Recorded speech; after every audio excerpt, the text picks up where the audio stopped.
Les concertations nationales se sont ouvertes ce mardi 14 septembre entre la junte militaire au pouvoir et les forces vives de la nation.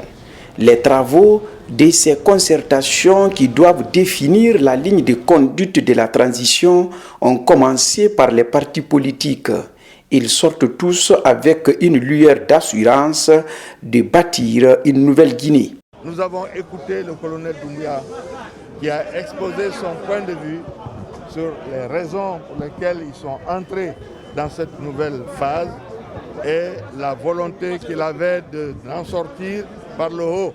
Il a insisté sur le fait que depuis l'indépendance, il y a eu un échec collectif de l'intelligentsia en Guinée et même des militaires aussi, et que cette fois-ci, dans un cadre inclusif, il a beaucoup insisté sur ce mot, nous puissions nous retrouver pour porter une Guinée nouvelle.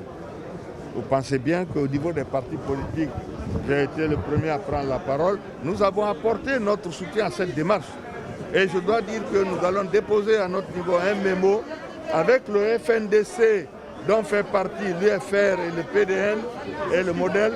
Nous déposerons un mémo pour donner notre vision de cette transition qui doit permettre réellement de bâtir les fondements d'un État nouveau qui puisse nous permettre d'aller au développement parce que c'est ce que la population attend de nous. Se réunir tous ensemble pour parler de la Guinée, c'est une étape importante.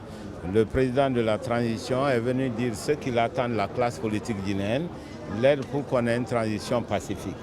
Les politiciens aussi ont chacun parlé, mais j'ai surtout remarqué d'abord une première unanimité, c'est que la plupart de tous ceux qui ont parlé ont remercié le changement qui est intervenu.